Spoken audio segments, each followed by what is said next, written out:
અને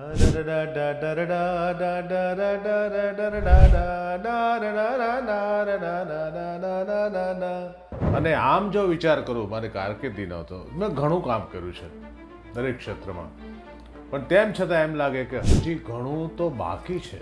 મેં એકવાર કહ્યું હતું કે મારે 150 વર્ષ જીવવું છે. જ્ઞાતિ પ્રથાને ઘણા દૂષણ ગણતા હોય. જ્ઞાતિ પ્રથા દૂષણ નથી, જ્ઞાતિવાદ છે એ દૂષણ છે. ખરેખર તો તમારે વિવિધતામાં એકતા જોવે તો ગામડું જોવું પડે. એ આજથી 40 વર્ષ પહેલાનું. આજનું ગામડું છે ગામડું રહ્યું જ નથી. જન્મથી માંડીને છેક મૃત્યુ સુધીમાં બધે ગીતો છે. ગીતો વગરનું જીવન એટલે કોયલ વગરનું વન. કોઈને મહેમાન નથી ગમતા, મહેમાન પોસાતા નીકળ સમય નથી. પછી હું આજે છાતી ઠોકીને કહું છું કે હું દુનિયા ફેરવ્યો છું, પણ કચ્છ જેવા માણસો ક્યાંય નહીં. અંદર જે અરવિંદ બારોટ છે ને મારી અંદર, એ તો હજી 12 વર્ષનો જ છે.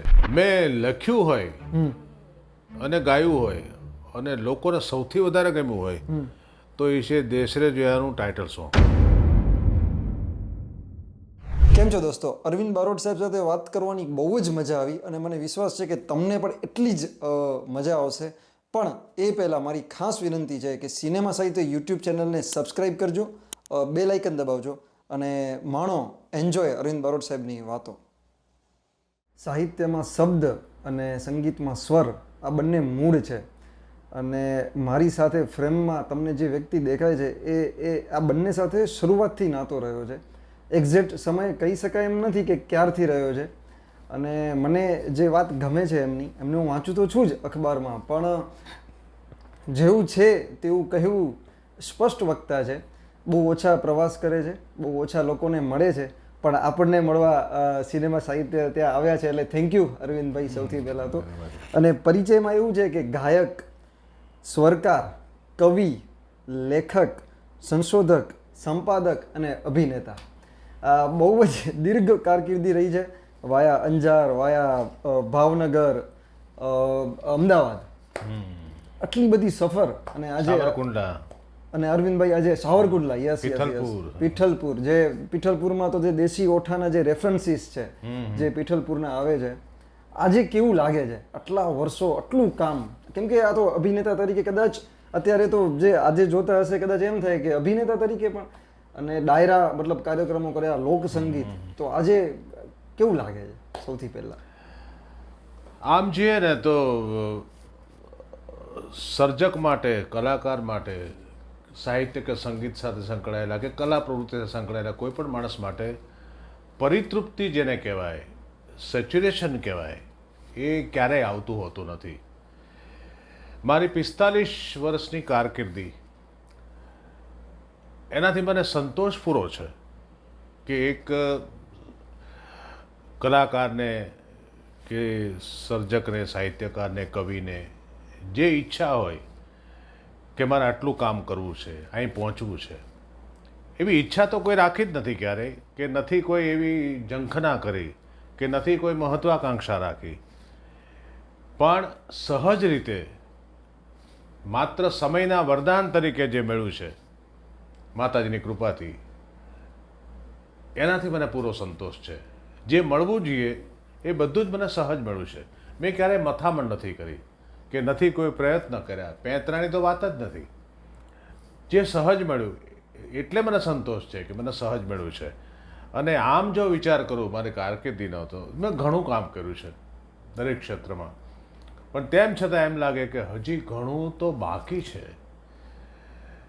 મને એમ લાગે છે, મેં એકવાર કહ્યું હતું કે મારે 150 વર્ષ જીવવું છે, કારણ મારી પાસે એટલું બધું કામ છે.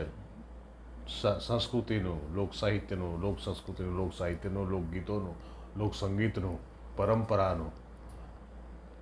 હજી એટલું કામ બાકી છે કે મને 150 વર્ષે ઓછા પડે. પણ જેટલો સમય છે મારાથી જેટલું થાય તેટલું હું પરંપરાને, પરંપરા એટલે જૂનું નહીં, પરંપરા એટલે પ્રાચીન નહીં, જૂનવાણી નહીં, રૂઢિવાદી નહીં. પરંપરા એક વહેતો પ્રવાહ છે. પરંપરાના રૂઢિમાં ફેર છે, રૂઢિમાં જડતા હોય, અને પરંપરા છે ને એ તો ફ્લેક્સિબલ હોય, એ સમય સાથે બદલાય, એમાં પરિવર્તન. આમે કોઈ પણ નદી હોય ને, નદી, એમાં તમે એક જ વાર જ નાહી શકો. નદીમાં એક જ વાર હાથ બોળી શકો, બીજી વાર નહીં, કારણ કે પાણી બદલાતું રહે. એમ પરંપરા પણ એવી છે કે આજની ઘડીએ, આ ચોઘડીએ જે છે તે કાલેના પણ હોય. એટલે પરંપરા એટલે જડતા નથી. પરંપરા એ છે એ ઘૂંટાયેલી એક જીવનની રીતિ છે. એટલે ઘૂંટાયેલી જીવન રીતિ છે ને આપણા બાપ દાદા કે મારા દાદા કે તમારા સૌના દાદા જે ખાતા હતા, જે પીતા હતા, એ અનુભવથી કેળવાયેલું હતું. એટલે એમાં સત્વ હતું. આપણો જે ખોરાક છે કે આપણો જે પહેરવેશ છે એ પરંપરામાં ઉતર્યો છે, પણ અનુભવથી ઘડાયેલો છે, કેળવાયેલો છે. એટલે પરંપરા છે એને જાળવવી જોઈએ. નવાનો સ્વીકાર કરીએ, 100% કરીએ, પણ પરંપરાને ભૂલવી એટલા માટે ન જોઈએ કે હું હંમેશા વારે વારે કહું છું કે કોઈ પણ ઝાડ હોય, કોઈ પણ વૃક્ષ હોય, એના મૂળ જેટલા ઊંડા હશે એટલું એ ઝાડ મજબૂત થશે, એટલું એ ટકશે. ઝંઝાવાત સામે, વાવાઝોડા સામે ટકી શકવા માટે ઝાડના મૂળ ઊંડા હોવા જોઈએ.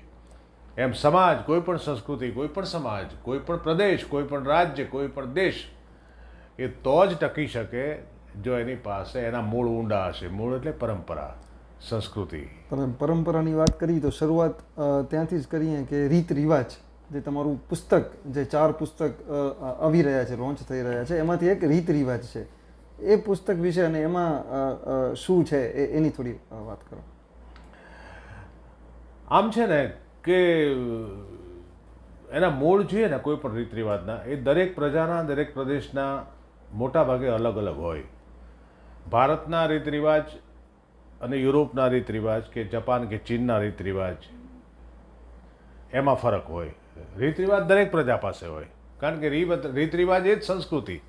સંસ્કૃતિ એટલે શું કે માણસે જીવવાની રીત, એમાં ખોરાક આવે એટલે ખાનપાન આવે, એનો પહેરવેશ આવે, એના રહેણાંક આવે, એનો વ્યવસાય આવે, એના સંબંધો આવે. આ બધું જે આમ ભેગું થઈને ઘૂંટાય ને એ એવી રીતે પરંપરા બનતી હોય. એમાં અને પરંપરાનો મૂળ આધાર છે રીત રિવાજ.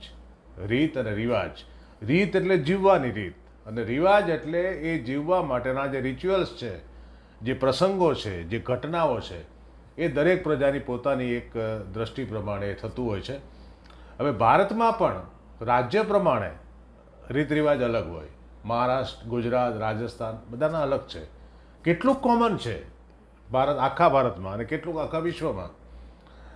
દાખલા તરીકે બાળકને સોવડાવવા માટે માં હાલરડું ગાતી હોય એ આખી દુનિયામાં છે, આખા વિશ્વમાં છે. એટલે કેટલીક વૈશ્વિક ચેતનાઓ છે એ એ એ સરેરાશ છે, બધે સામાન્ય છે, તમને ક્યાંય પણ મળે. અને રિવાજ એ છે એ એમાં થોડોક ફરક હોય. રીત જે જીવવાની રીત છે એમાં ઘણું ખરું સામ્ય હોય છે. હવે આપણે બધે તો પહોંચી શકીએ નહીં, પણ હું જે પ્રદેશમાં ઉછરો છું, હું ને તમે, આપણું ગુજરાત છે, એમાં મારું સૌરાષ્ટ્ર છે, અને એમાંય મારો ભાવનગર જિલ્લો છે. એટલે મારું જે સંસ્કારનું જે ઘડતર છે, મારી સમજણ છે, એમાં એ ત્યાંની મૂળ માટીની અસર તો રહેવાની જ. એટલે મારો દાખલે હું જે કંઈ લખું છું એમાં વાતાવરણ મોટા ભાગે મારા પ્રદેશનું આવે. પણ કોઈ લેખક હોય એ સ્વિટ્ઝરલેન્ડની કથા લઈને આવે અને સ્વિટ્ઝરલેન્ડ ગયા સિવાય પણ એનું વર્ણન કરે તો એ એની સર્જકતાને કારણે આબેહૂબ વર્ણન કરી શકે, પણ સ્વિટ્ઝરલેન્ડનો પ્રાણ એનામાં ના આવે. ધારો કે રાજસ્થાન જે ગયો જ નથી એ રણ વિશે ગમે તેટલી કવિતાઓ લખે, ગમે તેટલી વાર્તાઓ લખે, અસરકારક લખે, નો ડાઉટ લખે, કારણ કે સર્જક છે.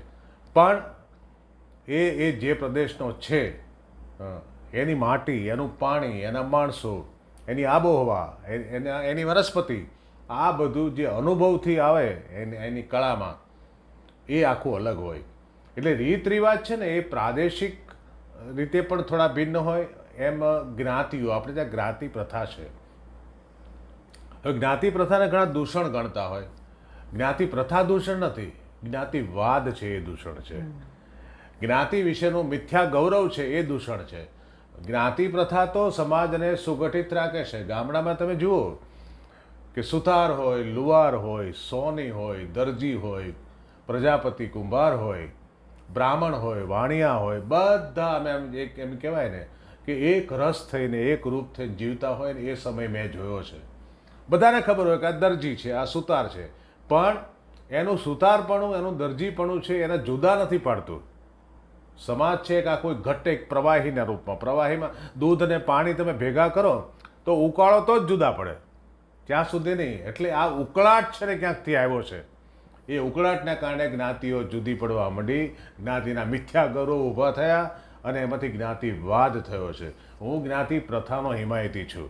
જ્ઞાતિ પ્રથા આપણી સંસ્કૃતિનો એક આધાર સ્તંભ છે. એના કારણે શું છે કે વિવિધતામાં એકતા જે બોલાય છે એ રાજકીય સૂત્ર છે. ખરેખર તો તમારે વિવિધતામાં એકતા જોવે ને તો ગામડું જોવું પડે. એ આજથી 40 વર્ષ પહેલાંનું. આજનું ગામડું છે ગામડું રહ્યું જ નથી. જે વાતો આપણા મેઘાણીએ લખી છે એ ગામડું આજે તમને જોવા નથી મળતું. જે ગામડું મેં જોયું છે મારી અંદર જે જીવે છે ગામડું, એ ગામડું આજે નથી. મારું ગામ પણ નથી. આજે હું મારું પિથલપુર જોઉં તો મારું જે મારા બાળપણનું પિથલપુર છે એ નથી. મારું સાવરકુંડલા એ નથી જ્યારે હું ભણતો હતો. એ મારું ભાવનગર પણ એ નથી રહ્યું. આજે હું ભાવનગર જાઉં છું તો અજાણ્યું લાગે છે, મને પારકું લાગે છે. એટલે મારો કહેવાનો મતલબ એ છે કે પરંપરા છે એ તમને ભાન કરાવે છે કે તમારા દાદા જેમ જીવતા હતા, તમારા પિતાશ્રી જેમ જીવતા હતા, દાદી જેમ જીવતા હતા, એમાં સારામાં સારું જે હોય, દાખલા તરીકે પિઝા છે એ આજનો ખોરાક છે, એ આપણો ખોરાક તો છે જ નહીં. બર્ગર આપણો ખોરાક નથી. આપણો ખોરાક છે રોટલા રોટલી, આપણો ખોરાક છે ખીચડી, આપણો ખોરાક છે શાક. હવે એને તમે આઉટડેટેડ ગણો, એને પ્રાચીન ગણો તો તમે મોટી થાપ ખાઓ છો. કારણ કે કોઈ પણ ડૉક્ટરને પૂછશો તમે તો એમ જ કહેશે કે પિઝા ન ખવાય, બર્ગર ન ખવાય, કોલ્ડ ડ્રિંક્સ ના પીવાય, પીવું હોય તો દૂધ પીવો, છાશ પીવો. તો હું દૂધ અને છાશ અને ખીચડીની હિમાયત કરું છું. કારણ કે એમાં આપણા રિવાજ એ છે, આપણી રીત, જીવન રીત એ છે. અને રિવાજ શું છે કે એ દાખલા કે માણસ છે ને જન્મથી મૃત્યુ સુધી, એટલે ગળથુથીથી ગંગાજળ સુધી અને છઠિયાથી ખાપણ સુધી અને હારડાથી મનુષ્ય સુધી જીવનની યાત્રામાં જેટલી ઘટનાઓ બને છે માણસે એને આપણી પ્રજાએ, આપણા લોકે એને શણગાર્યું છે જીવનને. જીવન શુષ્ક નથી. જીવનમાંથી કવિતા અને સંગીત બાદ કરો ને તો જીવન છે ઉજ્જળ વહેરાન થઈ જાય. જીવનમાં કોઈ રસકસ રહે નહીં. તો એ રસકસ છે એ રિવાજને કારણે આવે છે. ધારો કે એક સ્ત્રી ને એક પુરુષ, એક છોકરા ને છોકરી, એના લગ્ન થાય. લગ્નની આખા દુનિયામાં અલગ અલગ ઘણી રીત છે. આપણે શાસ્ત્રોમાં પણ ઘણા છે. ગાંધર્વ વિવાહ છે, પૈશાચી વિવાહ છે, રાક્ષસી વિવાહ છે, દૈવી વિવાહ છે. એમાં આપણે ત્યાં જે છે અગ્નિની સાક્ષીએ 4 ફેરા ફરવા, એમાં એક જે ધાર્મિક ભાવના છે ને એ લગ્નને ટકાવી રાખે છે. અગ્નિની સાક્ષી છે. અગ્નિ છે ને આપણા ભલે દેવી દેવતાઓ ઘણા હોય, આપણા કુળદેવી હોય, પણ નજરે દેખાતા નથી. નજરે દેખાય છે માત્ર અગ્નિદેવ. સાક્ષાત દેવ કોઈ હોય તો અગ્નિ છે. એટલે અગ્નિની સાક્ષીએ જ્યારે પરણવામાં આવે છે ત્યારે એમાં ધર્મ ભળે છે, એમાં આસ્થા ભળે છે. અને એ પ્રસંગને, લગ્નને પાછો શણગાર્યો છે ગીતોથી, રીત રિવાજથી. કંકોત્રી લખાય ત્યાંથી શરૂ થાય, પછી મહેમાન આવે, ઢોલ વાગે, શરણાઈ વાગે, તોરણ બંધાય, માંડવા નખાય, માણેક તમરો ખાય, હાથે મીંડોળ બંધાય, પીઠી ચોળાય, જાન જોડાય, પૈડું સિંચાય, ફેરા ફરવામાં આવે, કન્યાદાન દેવાય, કંકુના થાપા ચોડવામાં આવે. આવા બધા આ બધા રિવાજ છે. આ દરેક રિવાજ છે એ જીવનને શોભાયમાન બનાવે છે, સુંદર બનાવે છે, રળિયામણું બનાવે છે, એને રળિયાત કરે છે, એને શણગારે છે. શણગાર વખતે વિચાર કરો કે આવું કશું જ ન હોય. હા, લગ્નમાં, માત્ર લગ્નમાં નહીં, જન્મથી માંડીને છેક મૃત્યુ સુધીમાં બધે ગીતો છે. ગીતો વગરનું જીવન એટલે કોયલ વગરનું વન. તમે વન, હા, કેવું ભરચક લીલું છમ ઘટાટો વન હોય, પણ એમાં કોયલનો ટવકો ન હોય, પક્ષીનો કલરવ ન હોય, મોર ન બોલતા હોય, સુનકાર હોય, તો એ વન શોભે નહીં. અને લગ્ન ગીતો પણ કેટલા અલગ અલગ ભાતના. લગ્ન ગીતો પણ કેટલા જુદા જુદા. લગ્ન ગીતોમાં એવું છે કે જ્યારે એમ નક્કી થાય, પહેલાં તો સગાઈ પણ સીધી નથી થતી.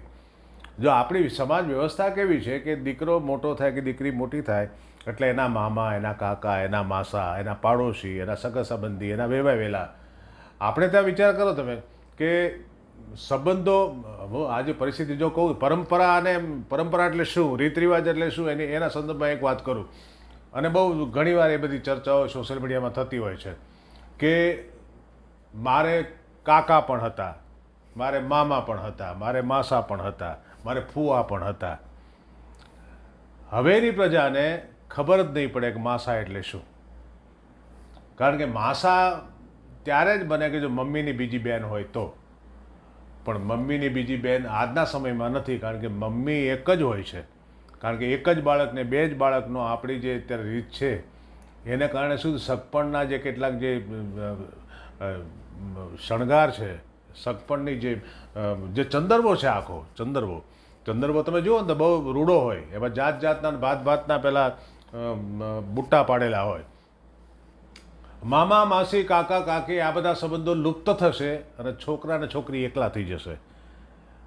કારણ કે સાચો સથવારો તમને તમારા ગમે તેટલા મિત્રો હોય, તમારા સોશિયલ મીડિયા ફેસબુકમાં તમારા 5000 ફ્રેન્ડ્સ હોય, તમારા કદાચ 1.5 લાખ ફોલોવર્સ હોય, પણ હોસ્પિટલમાં હશો ત્યારે એ કોઈ નહીં આવે અંગત મિત્ર સિવાય. પણ મિત્ર પણ ન હોય તો તમારા મામા માસી કાકા કાકી ભાઈ ભાભી આ તો આવશે અને એ જ આવશે હોસ્પિટલમાં.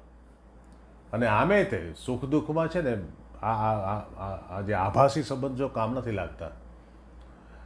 મામા માસી કાકા કાકી લુપ્ત થશે તો માણસ એકલો આજે થઈ જ ગયો છે.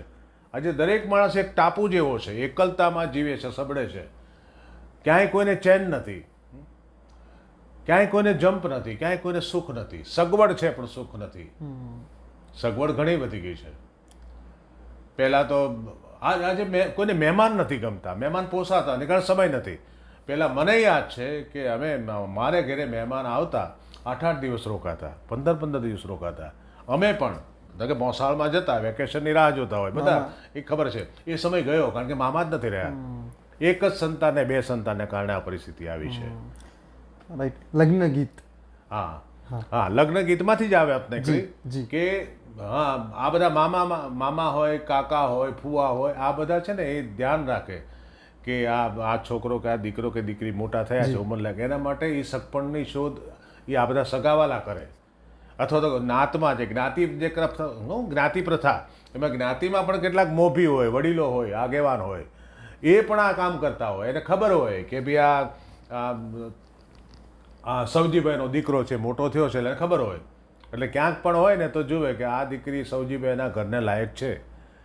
અથવા દીકરી હોય તો કે ભાઈ આ પરસોત્તમભાઈની દીકરી છે, એના માટે આ છોકરો બરાબર છે. આવું વડીલો ધ્યાન રાખતા. એટલે એમ એવી રીતે સગપણ ગોઠવાતા. અને પછી એ દીકરી કે દીકરાના મા બાપ હોય ને એના બદલે વાત ચલાવનારા આ બધા હતા. આ આગેવાનો, ફૈફુઆ, મામા માસી, કાકા કાકી, આ બધા વાત ચલાવતા. અને વાત ચલાવ્યા પછી બધું જ સરખું ગોઠવાય. મોટાભાગે જાણીતા હોય. સગપણ કરવામાં દીકરા દીકરી હોય વેલા અજાણ્યા બહુ ઓછા હોતા, જાણીતા જ હોય. કારણ કે જ્ઞાતિ પ્રથાનો ફાયદો શું છે કે જ્યાં દીકરા દીકરીને વરાવીએ છીએ ને એ કુટુંબને આપણે ઓળખતા હોય, આપણી જ્ઞાતિની હોય. હું જ્ઞાતિ પ્રથા એનો હિમાયતી નથી, હું જડ નથી. હું એમ નથી કહેતો કે આંતરજ્ઞાતિ લગ્ન ન હોવા જોઈએ. પણ જ્ઞાતિ પ્રથાનો ફાયદો એ છે કે એ પરિવારને તમે ઓળખો છો, એની 7 પેઢીને ઓળખો છો, એના બેકગ્રાઉન્ડને ઓળખો છો, એના સંસ્કારને ઓળખો છો, એ ઘરની રીતભાતને તમે જાણો છો. એની દીકરી કેવી હશે, એનો દીકરો કેવો હશે, એ તમને ખબર છે. આ જ્ઞાતિ પ્રથાનો ફાયદો. તેને એરેન્જ મેરેજ કહો છો, એરેન્જ પસંદગી ને સ્વતંત્રતા અને સારી વાત છે. પણ આ પણ વિચારો કે એરેન્જ મેરેજમાં આ એક પ્લસ પોઈન્ટ છે કે તમને બધી જ ખબર છે એના વિશે. અને ઓલું જે બ્લાઇન્ડ રમવાનું છે લવ મેરેજમાં તો પહેલાં બધું જ સરસ હોય, પછી પોત પ્રકાશે. જો વળી પાછા કહેતા નહીં હોય કે આ તો જૂનવાણી વાતો કરે છે, હું વાત કરું છું પ્રેક્ટિકલ છે. તમે વિચારી જોજો, એક જાણીતો પરિવાર હોય અને એક અજાણ્યો પરિવાર હોય. અને એરેન્જ મેરેજ હોય ને તો કાંઈક પ્રોબ્લેમ થાય ને તો સગા સંબંધી વચ્ચે પડે, સમજાવે, એનું સમાધાન શોધે. પણ જો અજાણ્યું કુટુંબ હશે, બીજી જ્ઞાતિ હશે, તો તમે કોને કહેશો? કોણ વચમાં પડશે? કોની શરમ નડશે? પહેલાં તો દીકરીને શરમ હતી કે હું મારાથી આમ ન કરાય, મારા મામા, મારા કાકા, મારા પપ્પા, એનું ખરાબ લાગે સમાજમાં. એમ દીકરાને એવું હતું. એટલે કોઈ પણ ડાયવર્ઝન આવતા નહીં, સીધે રસ્તે ચાલતા. એટલે લગ્નો ટકતા હતા. અને એટલે કંકોત્રી લખાય ત્યારે આ બધા હાજર રહેતા. અને કંકોત્રીથી શરૂ થાય લગ્ન ગીતો. પછી કંકોત્રી છે એ કન્યાના પક્ષ તરફથી લખાય અને ત્યાં મોકલવામાં આવે વર પક્ષમાં. અને લગ્ન નક્કી થાય કે ભાઈ 10 દિવસ પછી, 8 દિવસ પછી, 15 દિવસ પછીના લગ્નની આ તિથિ. અને એ પહેલાં જ બહેનો દીકરીઓ, ફઈ હોય એ બધા આવી જાય, અગાઉથી આવે બધા. કારણ કે વાહન વ્યવહાર હતા નહીં એટલે બહુ વહેલા આવતા અને ખૂબ રોકાતા. 8 દિવસ અગાઉ આવે ને 8 દિવસ પછી રોકાય. એટલે બધું ભેરો કુટુંબીઓનો, સગા સંબંધીનો મેળો રહેતો. અને એમાં બધા ઘરમાં 10-12 સ્ત્રીઓ ભેગી થાય, ઘરની ને ઘરની. કારણ કે મોટું કુટુંબ હોય ને, એમ દેરાણી જેઠાણી હોય, વહુવારું હોય, બેનો દીકરીઓ હોય, એમ ઘરમાં જ 8 થી 10-12 સ્ત્રીઓ હોય, પાડોશમાંથી સ્ત્રીઓ આવે, ગામમાંથી સ્ત્રીઓ આવે, એમ 25-30 સ્ત્રીઓ ભેળી થઈ અને લગ્નનો દિવસ આવે ત્યાં સુધી રોજ સાંજે ગીત ગાય. એને જ્યાં આજની ભાષામાં એને સાંજી કહે છે. હા, એ સાંજી ગાતા અને સાંજી ગાવા જે આવે એને જતી વખતે વિદાયમાં પતાસા આપતા. આ બધા રિવાજો. એટલે આ જે ગીતો ગવાતા એ એટલા માટે કે ગીતોથી અવસર છે એની શોભા વધે. રાઈટ. કે નાક તો નાક જ છે, પણ એમાં સ્ત્રી છે એના નાકમાં નથડી કે ચૂંક પહેરી હોય તો શોભા વધે નાકની. કાન તો કાન જ છે, ઈશ્વરે તો આમ નામ બનાવ્યો છે, પણ એણે એમાં વિંદ કરી હોલ પાડી એમાં બુટ્ટી પહેરે, એમાં લટકણીઓ પહેરે તો સ્ત્રી વધારે સુંદર લાગે. કપાળ કપાળ જ છે, પણ એમાં ચાંદલાથી કપાળની વાત આખી જુદી છે. એમ જીવન એવું જ છે, એને આ બુટ્ટી પહેરાવવાની છે, એને ચાંદલો કરવાનો છે, એને નાકમાં નથડી પહેરાવવાની છે. એ જીવન તો રૂડું લાગશે, કારણ કે જીવન આખરે જ શણગારવાનું છે. એટલે આ ગીતો છે ને એ આ બધા અવસરને શણગારે છે. ઓકે. ખાતર માથે દીવો અને ગામ ગોકીરો, આ બે દેશી ઓઠા છે. આના વિશે કહો, આ બે પુસ્તક વિશે અને દેશી ઓઠા વિશે. પણ આ લખવાની શરૂઆત તમારા પીઠલપુર એમાં આબેહૂબ વર્ણન થાય છે એમાં, એના વિશે, એના પાત્રો વિશે કહો. આપણું જીવન છે ને, આપણું લોકજીવન, પણ જેણે ગામડું જોયું નથી, 25, 30, 40 વર્ષ પહેલાંનું ગ્રામ જીવન જોયું નથી, એને કદાચ આ બધું ના સમજાય. પણ તોય આજની પ્રજા એટલી બધી બુદ્ધિશાળી છે કે એ કલ્પના કરી શકે કે આવું હોય એમ. હવે જે લોકગીતો છે, લોકગીતોમાં હાલરડા, લગ્ન ગીતો, મરશિયા, રાસડા, સીમંતના ગીતો, આ બધો જે લોકગીતો છે ને એની સર્જક છે એ સ્ત્રીઓ છે. લોકગીતોનું સર્જન સ્ત્રીઓએ કરેલું છે, સ્ત્રીના હૈયામાંથી આવેલું છે. અને કોઈ એક સ્ત્રીનું સર્જન નથી. આ છે ને સંઘની ઉર્મી છે, એને સંગોર્મીના ગીતો કહે છે. કે એક સ્ત્રી ગાય, પછી એ ઘૂંટાતું બીજી સ્ત્રી મારફત બીજા ગામમાં જાય, ત્યાંથી ત્રીજા ગામમાં જાય, એમ બધે આ ફેલાતું જાય.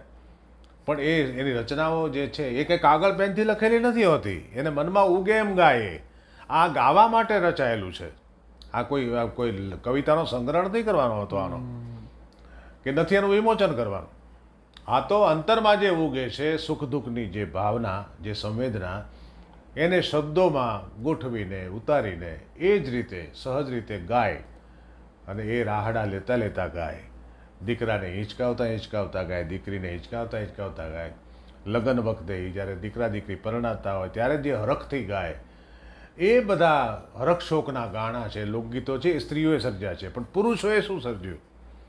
પુરુષોએ મોટા ભાગે ગદ્ય સર્જ્યું છે. વાર્તા માંડવી હોય ચોરે તો એ પુરુષ માંડે, પણ સ્ત્રીઓના સર્જનો છે ગદ્યમાં. કે વ્રત કથાઓ, વ્રત છે, જેમ એવરેજી વ્રત છે, જયાપારવ છે, વટસાવિત્રી છે, ફૂલકાજળી છે, આ બધા વ્રત છે, સોમવારની વાર્તાઓ છે, આ બધી વ્રત કથાઓ સ્ત્રીઓએ સર્જેલી છે. પુરુષોએ દુહાઓ રચ્યા છે, છંદોબદ્ધ રચનાઓ પુરુષે રચી છે. પુરુષે, અને આમાં સ્ત્રીઓને ફાળો ખરો. અને એક ગદ્ય એવું છે કે કહેવતો અને રૂઢિપ્રયોગો એ ભાષામાં, કારણ કે કહેવતો અને રૂઢિપ્રયોગો સિવાય ભાષા સમૃદ્ધ ન બને. કારણ કે ભાષાને અસરકારક કહેવા માટે આ બધા હથિયારો છે એ લોક પાસે, ગામડાના લોકો પાસે સહજ હતા. એમાં એક સ્વરૂપ હતું ઓઠાનું. કોઈ પણ વાત થતી હોય કે કોઈ માણસ ભૂલકણો બહુ હોય કે બધું ભૂલી જતો હોય, અને વાત નીકળે કે ભાઈ આ પાર્થ ભૂલકણો બહુ, તો કે શું થયું? કે આવું થયું. તો આ તો એના ભોજા ભૂલકણા જેવું કર્યું. તો કોણ ભોજો ભૂલકણો? એમ કહી ભોજા ભૂલકણાની વાત શરૂ કરે કે આ ભાઈ એક ગામમાં હતો, એ ભૂલી બહુ જતો હતો, પોતાના નામે ભૂલી ગયો હતો એ. એટલે એ ભોજા એની વાત કરે, એ વાત જે કરે એને ઓઠું કહેવાય. રાઈટ. તમે સર લખો છો દેશી ઓઠા, અત્યારે દિવ્ય ભાસ્કર અખબારમાં કોલમ આવે છે, દર અઠવાડિયે લખો છો, પુસ્તક એના ઉપરથી આવી ગયા છે. એ તમારી લખવાની પ્રોસેસ કેવી છે? કેવી એટલે એક તો તમે કઈ રીતે લખો છો એ પણ કહો, અને બીજું તમને યાદ, એટલે કે તમે યાદ કરો પીઠલપુરનું, કે અચાનક તમને યાદ આવે કે આ કિસ્સો લખું, કે કોઈ તમને અચાનક ફોન આવી જાય વર્ષો જૂના મિત્રનો ને એમ થાય કે આના ઉપરથી કોઈ જેમ તારક મહેતાએ કે સાબુદ્દીન સાહેબના જેમ પાત્રો છે એમ તમારા પાત્રો સર્જાયા છે. તો એ પ્રોસેસ બે રીતે મને કહો કે કઈ રીતે લખો છો અને કઈ રીતે યાદ આવે છે. પહેલાં તો ઓઠાનું સ્વરૂપ જે છે ને હવે તો લુપ્ત થવા માંડ્યું છે, કારણ કે હવે ઓઠું કહી શકે, ઓઠું સમજી શકે, એ આખી પ્રજાતિ એક પ્રજાતિ જ તે કદાચ ને હવે રહી નથી, જૂના માણસો રહ્યા નથી. પણ ઓઠું બહુ અસરકારક એક સ્વરૂપ છે સાહિત્યનું, કંઠસ્થ સાહિત્યનું. તો હું તો નાનપણ મારું તો ગામડામાં થયું એટલે મેં ઓઠા સાંભળ્યા પણ બહુ, ઓકે, ખૂબ સાંભળ્યા ઓઠા. કારણ કે અમારા તો બધા વડીલો જે હતા ને બધા વાડડાયા આવ્યા હતા ને, અમારા દાદી ને અમારા બધા સગા સંબંધીઓ, અમારા ફળિયામાં બધા એ વાતમાં કહેવત કેવી, વાતમાં ઓઠા કહેવા, આ બધું સહજ હતું. એને કારણે ને મારું તો કહું ને પિથલપુર શું છે કે મારો જન્મ ભાવનગરમાં, મારું બાળપણ પિથલપુરમાં, ઉછેર 12 વર્ષ સુધી હું પિથલપુર રહ્યો, 12 વર્ષની ઉંમર સુધી. પછી હું સાવરકુંડલા ભણ્યો, પછી નોકરી અર્થે હું કચ્છમાં ગયો, અંજારમાં, અને ત્યાંથી પછી પાછો ભાવનગર આવ્યો, અને ભાવનગર ઘણા વર્ષ રહ્યા પછી હવે ત્યાં અમદાવાદ આવ્યો. એટલે હું જેટલું ફર્યો છું ને એમાં બધાની મારા ઉપર બહુ ઊંડી છાપ છે. હજી હું કચ્છને ભૂલ્યો નથી. વાહ. કારણ કે મને જ્યારે કચ્છમાં નોકરી મળી ને, ઓર્ડર આવ્યો ને જ્યારે અંજારનો બેંકમાં, બેંક ઓફ બરોડામાં, ત્યારે મને એમ થયું કે ઓહો, કચ્છ તો રણ ને કચ્છ તો ઉજ્જડ, દૂર થાય, ત્યાં કેમ રહેવાશે. કારણ કે એ વખતે તો હું તો વર્ષો પહેલાંની વાત કરું છું. ત્યારે તો કચ્છ વિશે કંઈ, હવે તો બધું મીડિયાના કારણે બધું નજર સામે છે, સર્ચ કરો એટલે બધું સામે, તરત જ બધું જ દેખાડે કે આ તમારું કચ્છ. પણ એવું તો હતું નહીં, ખાલી જે ઇમ્પ્રેશન હતી મગજમાં કે કચ્છ એટલે રણ. એટલે પણ કંઈ વાંધો નહીં, આપણે તો નોકરી કરવી છે ને, અને એ વખતે નોકરીની જરૂર હતી. પણ હું કચ્છમાં ગયો ને પછી હું આજે છાતી ઠોકીને કહું છું કે હું દુનિયા ફેરવ્યો છું, પણ કચ્છ જેવા માણસો ક્યાંય નહીં. માણસાએ કચ્છનું ભોળપણ એ હું હજી આજની તારીખમાં કહું છું, મને અનુભવ થયો, આજની મને ખબર નથી, મને જે અનુભવ થયો છે એમાં કચ્છ જેવા માણસો મેં ક્યાંય જોયા નથી. એટલા ભલા, એટલા ભોળા, એટલા માયાળો. હવે કચ્છ છોડ્યા પછી ભાવનગર આવ્યો, આ તો બધું મારું વતન એટલે માટીની માયા તો મને હોય જ તે. તેમ છતાં આજે મારે લખવા, હું લખું છું ને તો એમાં તો પિથલપુર જ આવે છે. એનું કારણ એ છે કે પછી તો હું જીવનના સંઘર્ષમાં એટલો બધો રોકાયેલો રહ્યો, સાવરકુંડલા, ભાવનગર કે અંજાર કે અમદાવાદ, પણ મારો જે આંતરિક ઉછેર છે ને એ પિથલપુરમાં થયો છે. અને એ પણ 12 વર્ષની ઉંમર સુધીમાં. અને એ વખતે ત્યાં મેં ગામડું જે હું જીવ્યો છું. એટલે આજે હું ઘણીવાર કહું છું કે હું અત્યારે તમને જે અરવિંદ બારોટ દેખાય છે ને એની તો ઉંમર વધે છે અને વધી છે, પણ અંદર જે અરવિંદ બારોટ છે ને મારી અંદર, એ તો હજી 12 વર્ષનો જ છે. એની ઉંમર નથી, એની ઉંમર વધતી જ નથી, એ એવડો ને એવડો છે. એટલે એ 12 વર્ષનો અરવિંદ બારોટ છે ને એની પાસે એણે જે અનુભવ્યું છે, જે સંવેદનાઓ એની હજી આજ સુધી સાથે રહી છે, એ મારા લખાણમાં આવે છે. એટલે મારા પિથલપુરના પાત્રો, દાખલા તરીકે હું તો વિચાર કરો કે 12 વર્ષની ઉંમર સુધીમાં હોય છે, એને વધી કેટલુંક યાદ રહે. પણ મને મારી સાથે જે ભણતા એ બધા મિત્રોના બાપના નામ સહિત મને યાદ છે. કે રણછોડ રઘા, ધીરુ ડાયા, હકા ભીખા, હરજી લખમણ, આ બધા મને એમને યાદ છે. પછી અમારા ગામના જે કેટલાક કે લવજી જીવરાજ, પછી કે બાલુ રવજી, કોઈ ભાભા હોય, કોઈ બાબા, આ બધા ઓટલી બેસતા હોય, ઓગડ ભાયા, એ મને એવા ને એવા યાદ છે બધા.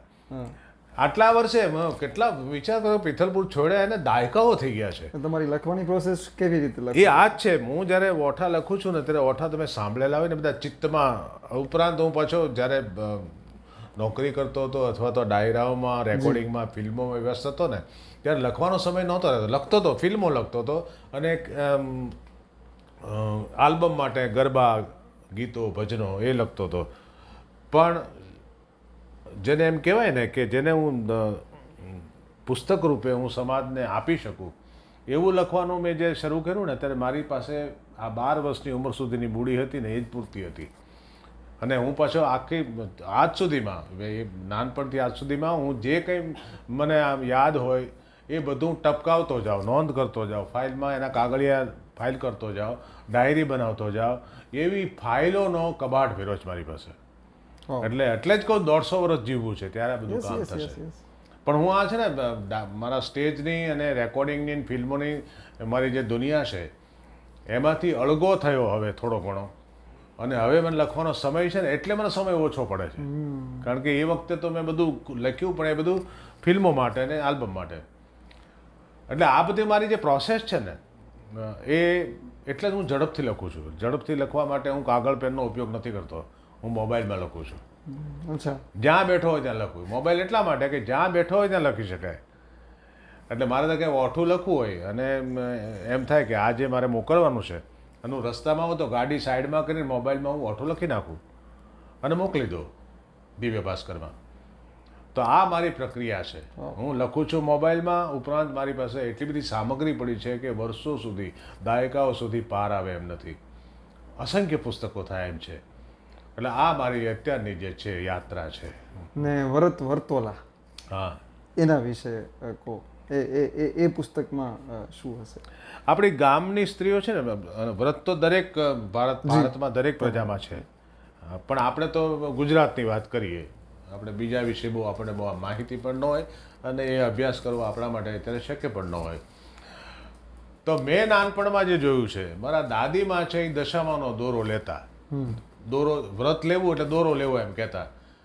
એટલે ત્યારથી માંડીને પછી મારા બા શીતળા સાતમ આવે તો શીતળા સાતમ તળાવની પાળે, તળાવમાં આમ પાળ ચડીએ અને નીચે તળાવ હોય તો તળાવને કાંઠે શીતળામાનો ઓટો હતો, એના ઉપર શીતળામાની દેરી હતી.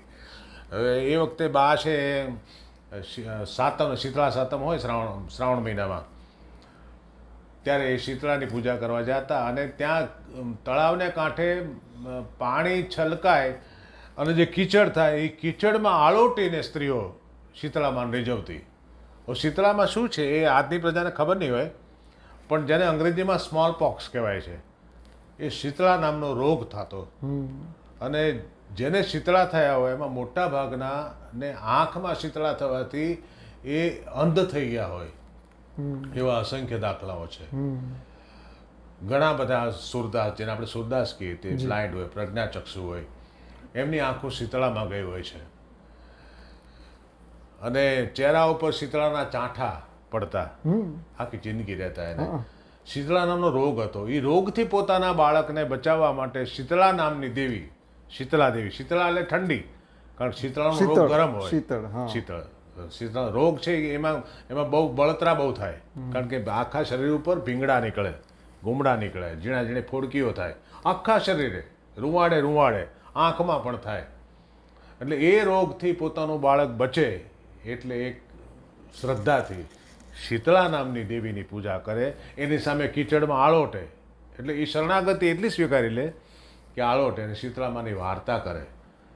હા, એમ તે દિવસે એકટાણું કરે, ઉપવાસ કરે.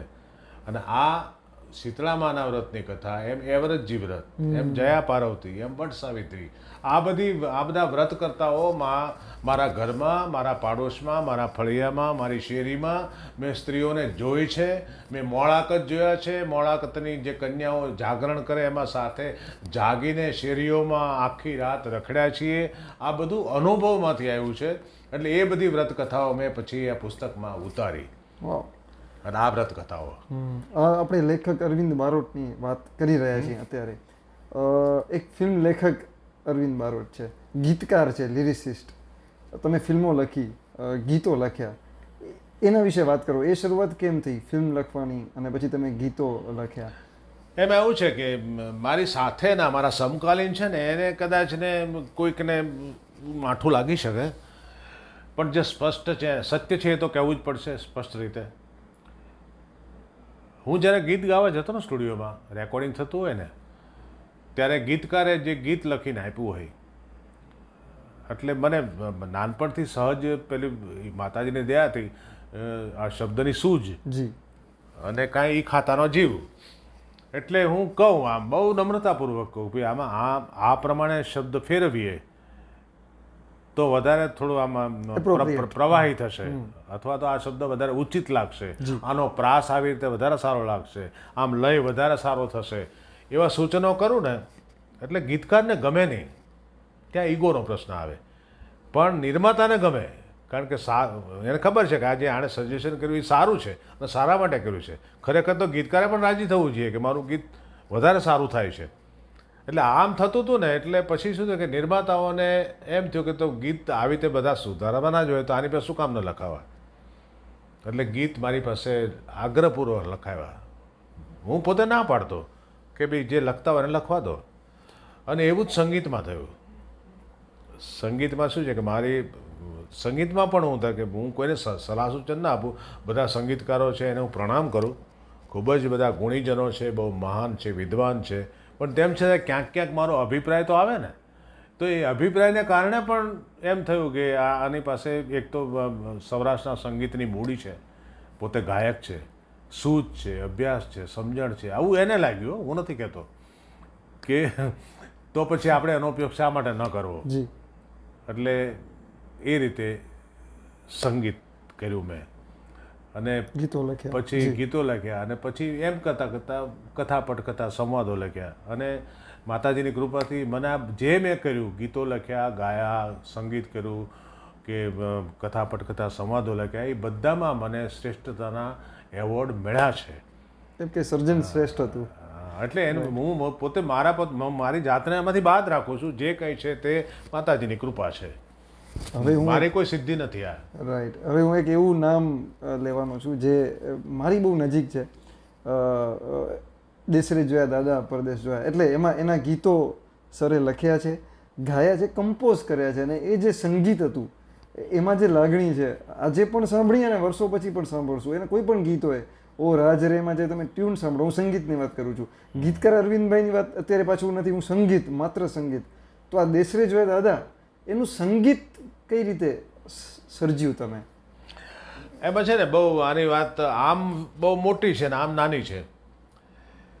મેં ગળથુથીથી ગંગાજળ નામનું મારું પુસ્તક છે, એમાં લોક સાહિત્યના કેટલાક મુદ્દાઓની મેં વિસ્તારથી ચર્ચા કરી છે.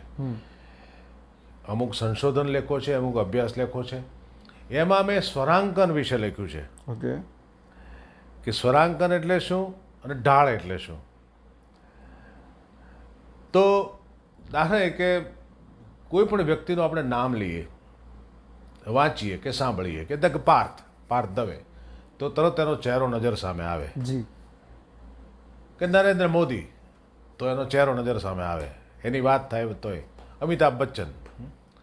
તો દરેક વ્યક્તિનું નામ સાથે અથવા તો આપણી પરિચય સાથે એની આઈડેન્ટિટી જોડાયેલી છે અને વન એન્ડ ઓનલી જ હોય. પાર્થ કે અરવિંદ બારોટ છે એ તમને બીજો ન મળે, પાર્થ તમને બીજો ન મળે, એના જેવો મળે કે ભાઈ આ પાર્થ જેવો જ દેખાય છે, આ અસલ નરેન્દ્ર મોદી લાગે છે, કે અસલ આ અમિતાભ બચ્ચન લાગે છે, કે આ લાગે છે. પણ એ સેમ કોપી ટુ કોપી તમને ક્યાંય નહીં મળે, વન એન્ડ ઓનલી જ હોય. સ્વરાંકન પણ એને જ કહેવાય કે માત્ર ગીત ગણગણવાથી ખબર પડે કે આ કયું ગીત છે.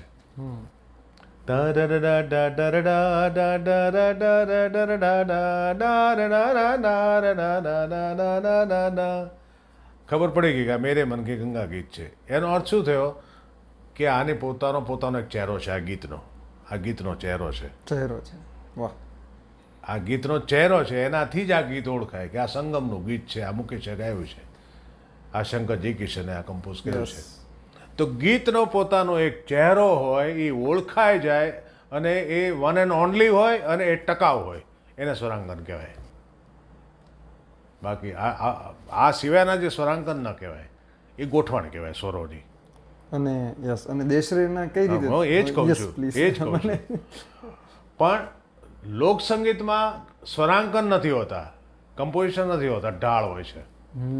ઓકે. સ્વરાંકન વન એન્ડ ઓનલી હોય અને ઢાળ એ હોય કે એક જ ઢાળના તમને અસંખ્ય ગીતો મળે. દાખલા અત્યારે નહીં, કારણ કે બહુ સમય જાય એમાં, પણ એક જ ઢાળના અસંખ્ય ગીતો મળે એટલે એને સ્વરાંકન ન કહેવાય, એને ઢાળ કહેવાય. એક જ કમ્પોઝિશનના, એક જ સ્વરાંકનના અસંખ્ય ભજનો મળે એટલે એને સ્વરાંકન ન કહેવાય, એને ઢાળ કહેવાય.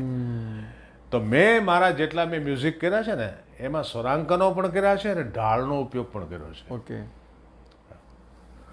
દાખલા તરીકે ગુજરાતી ફિલ્મમાં જેટલા ગીતો આવ્યા મારા અને કોઈ પણ ના સિવાય પણ એમાં જેટલા લોકપ્રિય થયા છે ને એ મોટા ભાગના ઢાળ થયા છે. જી. ઢાળવાળા ગીતો. હિન્દી ફિલ્મોમાં પણ જેટલા ઢાળ આવ્યા, લોકસંગીતમાંથી જેટલા ઢાળ આવ્યા ને એ તરત જ ક્લિક થયા છે. એનું સર રીઝન કર્ણપ્રિય વધારે એનું રીઝન શું હોય? એનું રીઝન એ કે ઢાળ હોય ને, લોકસંગીત છે ને, લોકસંગીત એ ઘૂંટાયેલું હોય છે. ઘૂંટાયેલું એટલે એક ગામથી બીજા ગામ, એક વ્યક્તિથી બીજી વ્યક્તિ, ત્રીજી વ્યક્તિ, અને પછી વર્ષો સુધી પરંપરાની વાત અહીં પણ આવે છે કે જે લાંબી પરંપરાથી ઘૂંટાઈને જે સિદ્ધ થયું હોય, દાખલા તરીકે ચા છે, જેમ ઉકાળો એમ કડક થાય. જી. દૂધપાક છે એને હલાવો તો જ એ થાય, નહીં તો નહીં બળી જાય. જી. એમ જે ઘૂંટાઈને કહું જેમ ઘૂંટાય ને, યસ. એમ જેમ કોઈ પણ વસ્તુ જેટલી શબ્દ હોય કે સૂર હોય, સંબંધ હોય કે સંબોધન હોય, વાત હોય કે કોઈ પણ તો એ જેટલું ઘૂંટાય એટલું સારું લાગે, એટલું મજબૂત થાય. વાત પણ જેમ ઘૂંટાય. આ ઘણા કલાકારો એકના એક ગીતો ગાય છે ને ફરા કલાકાર છે એકની એક જોક્સ કરે છે, પણ એટલા માટે કે ઘૂંટાયેલી હોય છે એટલે એ અસરકારક હોય છે. જે ઘૂંટાય ને એ વધારે પ્રભાવક થાય. એટલે ઢાળ છે ને, લોકસંગીત છે ને એ ઘૂંટાયેલું હોય છે. એટલે હિન્દી ફિલ્મમાં નૌશાદ છે, સલીલ ચૌધરી છે, જયદેવ છે, એસ.ડી. બર્મન છે, આ બધા લોકસંગીતનો જે પ્રયોગ કર્યો છે એ સફળ થયા છે. એવી ગુજરાતીમાં પણ મેં લોકગીતોના સ્વરો લઈને જે ઢાળ બાંધ્યા છે એ લોકોને ગમ્યા છે. હવે દેશરે જોયા દાદા પરદેશ જોયા, તો એમાં ગોવિંદભાઈ પટેલ એટલે કે આ સિચ્યુએશન છે કે આ પ્રકારનું કરવું છે એ કઈ રીતે એ થયું હતું, એ જો પર્ટિક્યુલર એના કોઈ ગીતો વિશે તમે કહી શકો? એમાં એવું છે કે એ ગોવિંદભાઈ પટેલની ફિલ્મ. હવે આ હું ટેકનિકલ વાત કરીએ ને, કે ફિલ્મ બનાવવી આમ ટેકનિકલ બાબત છે. કારણ કે એમાં કેમેરા જોઈએ, એમાં એંગલ જોઈએ. માત્ર ફોટા પાડવા, માત્ર વિડીયો ઉતારવો એ ફિલ્મ નથી. કારણ કે એમાં તો ઘણા બધા એંગલ્સનો ઉપયોગ કરવો પડે. જેવો ડિરેક્ટર એ પ્રમાણે હોય. એટલે એ ટેકનિકલ બાબત તો છે. શોટ લેવા એ કંઈ સીધું ઉતારી નથી, લગ્નનું આલ્બમ નથી આ. એટલે એ ટેકનિકલ બાબત છે. પણ ટેકનિકલી પણ જે બહુ સ્ટ્રોંગ ન હોય, સાઉન્ડ ન હોય, એવા દિગ્દર્શકોએ પણ સફળ ફિલ્મો આપી છે. અને જે ટેકનિકલી બહુ જ સાઉન્ડ હોય એ લોકોએ ફિલ્મો ભલે આપી હોય પણ લોકો સુધી પહોંચી શકી નથી, લોકોને ગમી નથી, લોકોએ સ્વીકારી નથી. કારણ કે એ ટેકનિકમાં જ અટકાઈ ગઈ છે, એમાં પ્રાણ નથી રહ્યો. એટલે હું જે વાત કરું છું ને દેશરે જોયા, એ આખી શ્રેણી એવી હતી કે એના જે સર્જકો હતા એ કંઈ ભણેલા નહોતા. એને અંગ્રેજી ફટફટ અંગ્રેજીમાં શૂટિંગ વખતે જે અત્યારે શું થાય છે કે હિન્દી ફિલ્મોમાં તો સ્ક્રિપ્ટ પણ ઇંગ્લિશમાં લખાય છે. હિન્દી કહેવાય હિન્દી ફિલ્મ, પણ એમાં સ્ક્રિપ્ટ પણ ઇંગ્લિશમાં લખાય છે. બહુ ઓછા એવા છે જે વાંચી શકે છે. અને હીરો હિરોઈન જે હોય છે એ હિન્દી વાંચી શકતા નથી, એને ઇંગ્લિશમાં લખીને આપવું પડે છે. સિંગર કે મને પોતાને, હું જ્યારે ગુજરાતી ફિલ્મના ડબિંગ કરવા જતો ને મુંબઈ, એ વખતે બધું મુંબઈ જ થતું હતું. હું જ્યારે ફિલ્મો કરતો ત્યારે ફિલ્મનું શૂટિંગ કર્યા પછી ડબિંગ હોય ને, એનું ડબિંગ ડાયલોગનું, તો ડબિંગ આર્ટિસ્ટ ત્યાં મુંબઈના જ આવે, બધા અનુભવી હોય. એટલે હિન્દી ફિલ્મો કરતા હોય ને, તો જે વોઇસ તમારે જોઈએ એવો કાઢી શકે, બાળકનો, વૃદ્ધનો, આનો તો ડોશીનો, જે કાઢવું હોય તે. તો એ બધાને ડાયલોગ આપીએ ને કે ભાઈ આ ડાયલોગ તમારે બોલવાનો, તો એ ઇંગ્લિશમાં લખતા. ઇંગ્લિશમાં લખે ને ફટફટ એ સ્ક્રીનની સામે જોઈને ડબિંગ કરતા હોય. એટલે આપણને એમ થાય કે બધું કરે છે બરાબર, પણ આનો મતલબ શું?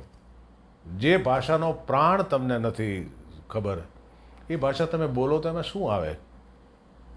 એટલે સવાલ એ છે એ વખતના દિગ્દર્શકો જે હતા એ કાંઈ અંગ્રેજી જાણતા હતા એવું નહોતું, બહુ ભણેલા હતા એવું નહોતું, પણ એની પાસે ગામડાનો, સંસ્કૃતિનો, જીવનનો અનુભવ હતો. એની પાસે પરંપરાનો અનુભવ હતો. એ માટીમાંથી, ધૂળમાંથી આવેલા હતા, એ ધૂળમાં રમેલા હતા, ઉઘાડે પગે વગડા ખૂંદેલા હતા. એટલે એ જે આપતા હતા ને એમાં જીવન હતું. અને તમે જે આપો છો એર કન્ડિશન રૂમમાં બેસીને લખો છો, તમે નથી ગામડું જોયું, નથી જીવન જોયું, નથી માણસને અંદરથી જોયો, નથી તમને માણસની પરખ, તમને જીવન વિશે જ કંઈ ખબર જ નથી. તમે માત્ર ઉપર છેલ્લા તમે છે ને માત્ર એસી ઓફિસમાં, એસી સ્ટુડિયોમાં લખી અને જે સર્જન કરો છો, અને પબ્લિક સાથે કનેક્ટ તો થતા નથી. તમે તમારી ધૂનમાં તમારી મસ્તીમાં જ છો, અમે જે કરીએ તે બેસ્ટ. પબ્લિક સાથે કનેક્ટ નહીં થાઓ તો તમે ગુજરાતી ફિલ્મને ડૂબાડશો. પબ્લિકને ના ભૂલો. પબ્લિક મૂરખ પણ નથી. પબ્લિકને તમે જેવો આપો તેવું લઈ લેશો એવું ના માનો. એટલે દેશને જોઈએ આ વખતે જે હતું ત્યારે પબ્લિક પ્રત્યે નિષ્ઠા હતી મેકર્સની. પબ્લિકને આ ગમશે, પબ્લિકને આવું ગમશે એ ધારીને હું માનું છું ને હું સર્જક છું ને હું લેખક છું ને હું કવિ છું એવું નહોતું એ વખતે. હું પોતે ગીતો લખતો ત્યારે મને ખબર હતી, કારણ કે હું તો પ્રજાની વચ્ચે રહેનારો ને. હું જે ગાતો સામે હજારો માણસો ઝીલતા હોય એટલે મને ખબર હોય કે પબ્લિકને શું ગમે, પબ્લિકને શું પ્રિય. એટલે એને રીઝવવાની વાત નથી, પબ્લિકની રુચિની વાત છે.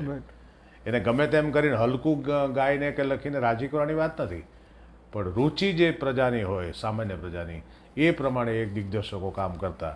એટલે દેશને જોયામાં પણ મેં એ જ વસ્તુ, કારણ કે એના મેકર હતા એ પણ માટીમાંથી આવેલા, હું પણ ધૂળમાંથી આવેલો, એટલે એ સર્જન એવું બન્યું. ઓકે, તો મને એનું મારું બહુ જ ગમતું, બધે ગીત ગમે છે, પણ હો રાજ રે એ ગીત વિશે કંઈ કહેશો? એનું કઈ રીતે સંગીત આમ તમને યાદ આવે, યાદ હોય તો એ પ્રોસેસ મને સમજવી છે. ગીતના શબ્દો એ કઈ રીતે આવ્યા? એ શબ્દો તો જૂના છે, પ્રાચીન લોકગીતના છે. કારણ કે મેં નહીં પણ મારી પહેલાંના પૂર્વજો જે છે, પૂર્વસૂરીઓ જે છે સંગીતકારો, એમણે પણ લોકગીતોનો ઉપયોગ ફિલ્મોમાં કરેલો છે. હિન્દીમાં અને ગુજરાતીમાં બધે લોકગીતોનો ઉપયોગ થાય જ છે, કારણ કે સરવાળે તો આખરે સારું સંગીત આપવાનું હોય છે ને. એટલે આ હો રાજ રે છે એ લોકગીત છે. ઓકે, અને લોકગીત છે, અને એનો જે ઢાળ છે એ એમાં થોડી જૂની રંગભૂમિની અસર છે. ઓકે, સાવ લોક સ્વરો નથી એ, પણ એ રીતે પછી ગવાતું આવ્યું છે, અને જેમ ગવાતું હતું એમ જ ફિલ્મમાં લીધું છે. અને ગમ્મર ગમ્મર એ જે હતું એ પણ લોકગીત છે. એ છે ને ગામડામાં ગવાતું એક કીર્તન છે. એ રાસડો નથી, પણ એ કીર્તન જે હોય ને, મારું એક પુસ્તક પણ છે ધોળ અને કીર્તનનું. ઓકે, એમાં એટલે બધા એમાં જે કીર્તનો છે, કીર્તન ને ગીત ને ભજન ને પદ ને જીલણિયા ને એ બધું અલગ અલગ વસ્તુ છે લોક સાહિત્યમાં. અને ફિલ્મમાં કેટલા સિચ્યુએશન પ્રમાણે સેટ થયા છે પરફેક્ટ એ બધી ગીતો, ઓ રાધડી લો કે કોઈ પણ બધી થાય તે, કારણ કે જ્યારે એક સ્ક્રિપ્ટ સામે હોય નજર સામે, ત્યારે ખબર હોય કે આ જગ્યાએ ગીત આવવાનું છે, અને એ ગીત એને અનુરૂપ ગીત લખાઈ પણ જાય, એને અનુરૂપ ગીત લોકગીત લેવું હોય તો સીધું બેઠું આવતું હોય તો ઠીક છે, તેમાં થોડા સુધારા વધારા કરીને પણ સિચ્યુએશનને અનુકૂળ બનાવી દેવામાં આવે. અરવિંદભાઈ, લોક સાહિત્ય, લોક સંગીત, ડાયરો, જે ડાયર તમે આમ તો એક જગ્યાએ તમે કહ્યું હતું કે બીજા ધોરણમાં હતા ત્યારથી જ આઈ થિંક પપ્પા, એટલે તમારા પપ્પા અને એ બધે આમાં હતા જ, એટલે તમે એક્ઝેક્ટ નથી કહી શકતા ક્યારે શરૂઆત થઈ, પણ જે તમારી જે ડાયરાની દુનિયા, મતલબ જે તમારો એ સંબંધ રહ્યો વર્ષોનો, એ દુનિયા વિશે વાત કરો. અત્યારે તો ડિજિટલ યુટ્યુબમાં ને બહુ બધું વ્યૂઝ અને બધે ચાલી જ રહ્યું છે, સરસ ચાલે છે, બધે પોતપોતાની રીતે કરે છે, પણ તમારું શું તમારો દ્રષ્ટિકોણ છે આમાં? છે ને, હું તો જ્યારથી મને યાદ છે ત્યારથી ગાઉં છું, અને જાહેરમાં ગાઉં છું. કે હું પછી આટલા વર્ષે જાહેરમાં આવ્યો ને એવું નહીં, હું નાનપણ જ્યારથી ગાવા માંડ્યો ત્યારથી જાહેરમાં જ ગાઉં છું. ખાનગીમાં ગાયું જ નથી. ગામડામાં ખાનગી કંઈ હતું જ નહીં, બધું જાહેર જ હતું, દેશી ઓઠા. એટલે અને પછી જ્યારે એમ કહેવાય ને કે ભાઈ સ્ટેજ હોય ને માઇક હોય ને વાજિંત્રો હોય ને, એવી રીતનો પહેલો પ્રોગ્રામ છે ને એ સાવરકુંડલા, પિથલપોથી સાવરકુંડલા અમે ગયા. ત્યાં જન્માષ્ટમીને દિવસે અમારો બારોટનો જે વિસ્તાર છે સાવરકુંડલામાં, એમાં જન્માષ્ટમીના દિવસે ભજનનો પ્રોગ્રામ થતો, અને એમાં જાણીતા કલાકારોને બોલાવતા એ વખતના. હા, તો હું દાયકાઓ પહેલાંની વાત કરું છું. તો એમાં કનુભાઈ બારોટ, જે ડાયરાની દુનિયાના પાયોનિયર કહેવાય, પાયાના પથ્થર ડાયરામાં ગણીએ ને તો કનુભાઈ બારોટ છે, અભરામ ભગત છે, હેમુભાઈ ગઢવી છે, અને દુલા કાગ ને એ બધા કલાકાર ન ગણીએ પણ આ બધા પાયાના ગણાય. મેરુભા બાપુ છે, બધા કાનજી બુટા બારોટ છે, એટલે ઘણા નામ છે આ બધા. તો એમાં એટલે કનુભાઈ બારોટ છે પોરબંદરવાળા, એનું જબરજસ્ત નામ, અને બહુ મોટા ગાયક. એમનો પ્રોગ્રામ હતો, એટલે મને ગાવા ઊભો કર્યો, એટલે હું સ્ટેજ ઉપર મેં ગાયું. એટલે કનુ હતા, એટલે કનુભાઈ. કનુભાઈ પણ એની પર્સનાલિટી ગજબની હતી. મેં એવો કલાકાર કોઈ જોયો નથી. ઓકે. એ જબરજસ્ત છે. એટલે એણે મને કીધું, એ પોરબંદરના હતા, એની ચોક્કસ પ્રકારની એક ભાષા હતી. દીકરા બહુ સરસ ગાય છે, બહુ સરસ ગાય છે. બસ આમ નામ ગાતો રહેજે, આમાં કોઈ ફેરફાર ન કરતો. આ મારો પહેલો ડાયરો જાહેરમાં. તમને આમ એ યાદ છે? એ તમને સીન દેખાઈ રહ્યું છે? બિલકુલ બિલકુલ નથી. મારે એક એવી મારામાં એક માતાજીને દયા છે કે મને જેટલું યાદ છે ને એટલું જેમ એમ એનો ફોટો પાડ્યો હોય ને એમ યાદ છે બધું. પિથલપુરનું પણ, સાવરકુંડલાનું પણ, ભાવનગરનું, કચ્છનું બધું. એ તમારા શબ્દોમાં પણ આવે છે. હા. કેમ કે એ મેમરી પછી અમે જોઈએ છીએ ને, અમે એ દ્રશ્ય દેખાય છે વાંચતી એટલે હા, હું જે લખું છું ને બધું અનુભૂત લખું છું. ખાલી કલ્પના નથી. કોરી કલ્પનાઓ નથી. હા, મૂળ જે વાત હોય એની આજુબાજુનું જે વાતાવરણ છે એ કોરી કલ્પનાઓ નથી. કારણ કે કોઈ ગામનું વર્ણન કરતો તો એ કઈ કોઈ લેખકની કલ્પનાઓ નથી. તમારું જોયેલું છે. હા, એ તો માથેરાનમાં જઈને વાર્તા લખતા હોય છે કે લોણાવાલા જઈને કરતા હોય એ કલ્પના કરી શકે. હું તો ભાઈ ધૂળમાંથી આવ્યો છું. અને તમે કયું શું ગાયું હતું? મેં પહેલા જુગમાં રાણી તું હતી પોપટીએ ગાયું હતું. વાવ. એટલે એ મારો પહેલો. અને તમે લખતા લખવાની એટલે કઈ ઉંમરે નાનપણમાં તમે મૌલિક લખવાનું શરૂઆત થયું? લખવાની શરૂઆત તો નાનપણથી તો ખરી જ, પણ જેને આપણે લખ્યું કહેવાય ને, હા, એવું હું 10મું ભણતો ને ત્યારે કવિતા હું લખતો. અને એ વખતે મારી કવિતાઓ કવિલોકમાં છપાતી. Great. When I was in 10th. હા, 15 વર્ષ હાર્ડલી. હા, 15 વર્ષ, 15 એ વખતે કવિતામાં, કવિલોકમાં, એ બધામાં છપાતી. એક વિદ્યાનગરથી શેખડીવાલા સાહેબ ચલાવતા, વલ્લભ વિદ્યાનગરથી વિદ્યાનગર મેગેઝિન, એમાં અને બધું ઘણા મેગેઝિન. એટલે એ વખતે છપાતી મારી કવિતાઓ. જે એ કવિતાઓ, મારો જે કવિતા સંગ્રહ છે ને એમાં પણ એ કવિતાઓ મેં સામેલ કરી છે. ઓકે. 10મામાં હું જે ભણતો અને જે મારી પ્રસિદ્ધ થઈ કવિતાઓ, મારો જે કાવ્ય સંગ્રહ છે જળજળિયાના કાંઠે, જી, એમાં એ કવિતાઓ મેં એમાં સામેલ કરી છે 10મા વખતની. એટલે મારું લખવાનું એમ શરૂ થયું કવિતાઓનું. અને પછી જ્યારે હું આ સ્ટેજ ને રેકોર્ડિંગ ને ફિલ્મો ને આલ્બમ શરૂ થયું ને, એટલે પછી હું એ ગરબા ગીતો ને બધું, ફિલ્મી ગીતો ને બધું લખતો હતો. પછી આ કવિતાનું જે છે ને આખો પ્રવાહ થોડો મંદ પડ્યો હતો. એ લખવાનું રહી ગયું ને હવે વળી પાછું અત્યારે. હા, રાઈટ. એટલે એ પ્રવાહ મંદ પડ્યો હતો. ક્યારેક લખાય એવું એમ. ને અત્યારે ગાવાનો પ્રવાહ થોડો મંદ પડ્યો છે એવું છે. હવે મંદ એટલા માટે, કેવી રીતે કે એક તો સમય બદલાયો છે. જી. આખી પ્રથા જે છે ડાયરાની, એમાં ઘણું પરિવર્તન આવ્યું છે. એ તો ઠીક છે કે સમયનો પ્રભાવ છે, પણ હવે શું છે, ઘણું કર્યું, ઘણું ગાયું, એટલે હવે થોડીક ચોઈસ પ્રમાણે કરું છું કે મને ગમે, મને મજા આવે, મને ઈચ્છા પડે એવા પ્રોગ્રામમાં હું જાઉં. ઉપરાંત સંબંધો હોય કે જ્યાં મિત્રો હોય, સગા સંબંધીઓ, ક્યાં જવું જ પડે.